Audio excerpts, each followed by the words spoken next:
ગુજરાતમાં વિકાસની વાતો કરતી રાજ્ય સરકારના દાવાઓ કેટલા પોલા છે તેનો દાખલો રાજકોટમાંથી મળ્યો છે। સૌરાષ્ટ્રનું પાટનગર ગણાતું રાજકોટ ચોતરફથી વિકસી રહ્યું છે, પણ આ વિકાસની વરવી વાસ્તવિકતા સામે આવી છે। અહીં સરકારી જનાના હોસ્પિટલમાં પ્રસૂતિ બાદ જનેતાને નવજાત શિશુને સ્તનપાન કરાવવું આકરી કસોટી સમાન બન્યું છે। રાજકોટની વરવી વાસ્તવિકતા। પ્રસવ પીડા બાદ જનેતાને મળે છે નઘરોળ તંત્ર તરફથી પારાવાર પીડા।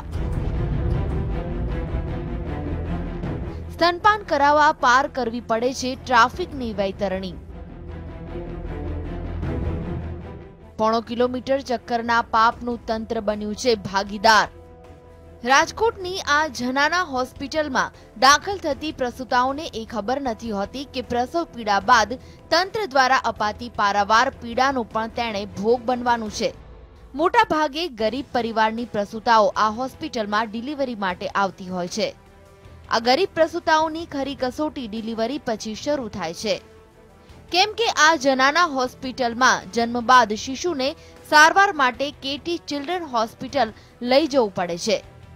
નવજાત શિશુ માટે સ્તનપાન કેટલું જરૂરી છે તે સૌ કોઈ જાણે છે, ત્યારે તંત્ર કેવું પાપ કરી રહ્યું છે તેનું આ ઉદાહરણ છે, કેમ કે જનાના હોસ્પિટલથી કેટી ચિલ્ડ્રન હોસ્પિટલ 1.5 કિલોમીટર દૂર આવેલી છે। 1.5 કિલોમીટરની આ વૈતરણીમાં સૌથી મોટો માથાનો દુખાવો સિવિલ ચોકનો ટ્રાફિક છે। જનિતાએ તેના શિશુને સ્તનપાન કરાવતા પહેલા આ ટ્રાફિકની વૈતરણી પાર કરવી પડે છે। રાજકોટની ભાગોળે આવેલી સિવિલ હોસ્પિટલની અંદર કેટી ચિલ્ડ્રન વિભાગ બાળકોનું છે અને એક એક્ઝેક્ટ મોચી બજારમાં આવેલી જનાના હોસ્પિટલ છે। ત્યાં જ્યારે ગરીબ મહિલા દર્દીઓ કોઈ પણ પ્રસૂતિ માટે આવે છે ત્યારે જનાના હોસ્પિટલની અંદર કોઈ પણ બાળક અથવા બેબી જે પણ જન્મ થાય છે ત્યારે તેમને તરત જ રિફર કરે છે કેટી ચિલ્ડ્રનમાં કાચની પેટીમાં રાખે છે। તો મારે એટલું જ કહેવું છે કે જ્યારે બાળકને સ્તનપાન કરાવવાનું હોય ત્યારે અથવા બાળકને ત્યાં લઈ જવો પડે અથવા એની મમ્મીની કન્ડિશન એટલી બધી ખરાબ હોય છતાંય પણ એને અહીંયા લઈ જવા પડે। પીડા આટલેથી પૂરી થતી નથી। 1.5 કિલોમીટર માટે જો ગરીબ પ્રસૂતા રિક્ષા કરે તો તેને 40 રૂપિયા ખર્ચવા પડે છે। આવામાં દિવસમાં સહેજે 5-6 વાર સ્તનપાન કરાવવાનું થાય તો ગરીબ પરિવારને આ ચક્કરના જ 240 રૂપિયા ખર્ચવા પડે છે। એક તરફ કેન્દ્ર અને રાજ્યમાં ભાજપ સરકાર 1 વર્ષના શાસનની ઉજવણીમાં વ્યસ્ત છે, ત્યારે આમ આદમીની આવી પીડા ક્યારે દૂર થશે તે પણ એક સવાલ છે। જયેશ ઠકરાર સાથે બ્યુરો રિપોર્ટ GSTV રાજકોટ। આ કોઈ એક પ્રસૂતાનો પ્રશ્ન નથી, કેમ કે રાજકોટની આ જનાના હોસ્પિટલમાં વર્ષે દહાડે 6000 પ્રસૂતાઓ દાખલ થાય છે, ત્યારે તંત્રને ધ્યાને આ સમસ્યા હજુ સુધી કેમ નથી આવતી તે પણ એક સવાલ છે। આખરે આ સમસ્યાના મૂળમાં શું છે અને કઈ રીતે તેનો નિકાલ આવી શકે છે, જોઈએ આ અહેવાલમાં।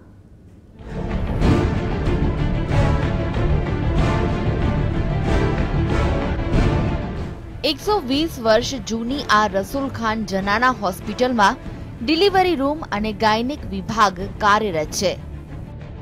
આ હોસ્પિટલ મેડિકલ કોલેજ અને હોસ્પિટલના કેમ્પસથી અલગ પડે છે, તેમાં પણ ઓબ્સ્ટેટિક અને ગાયનેકની બધી સુવિધા એક જ બિલ્ડિંગમાં આવેલી નથી। MCIની માર્ગદર્શિકા પ્રમાણે ઓબ્સ્ટેટિક, ગાયનેક તથા પીડિયાટ્રિક વિભાગ એક સાથે હોવા જોઈએ। આ માર્ગદર્શિકાનો અહીં સરેઆમ ભંગ થઈ રહ્યો છે।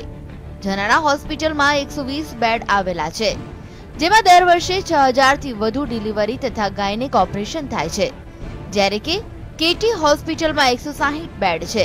આવામાં ગાયનેક વિભાગને કેટી હોસ્પિટલ પાસે રાખવો વધુ હિતાવહ છે।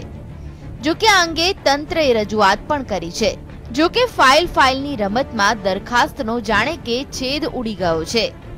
મહત્વનું છે કે અગાઉ ઓબ્સ્ટેટિક અને ગાયનેકના બિલ્ડિંગ માટે 8 કરોડની ગ્રાન્ટ ફાળવવામાં આવી હતી, પરંતુ આજ સુધી તેની કોઈ કામગીરી થઈ નથી।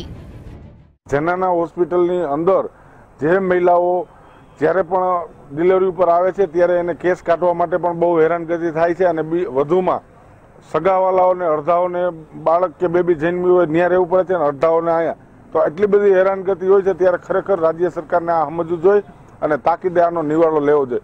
કેટી હોસ્પિટલની બાજુમાં જ ગાયનેક હોસ્પિટલનો પ્લાન પણ બનાવાયો હતો, પણ માતાઓના હિતને કોરાણે મૂકીને હવે અહીં પીજી હોસ્ટેલ બનાવવાની વાતો ચાલે છે। આવામાં જાહેરાતોમાં માતૃત્વના વધામણા લેતી સરકાર આ સમસ્યાને દૂર કરવા શું કરે છે તે જોવું રહ્યું। જયેશ ઠકરાર સાથે બ્યુરો રિપોર્ટ, GSTV, રાજકોટ।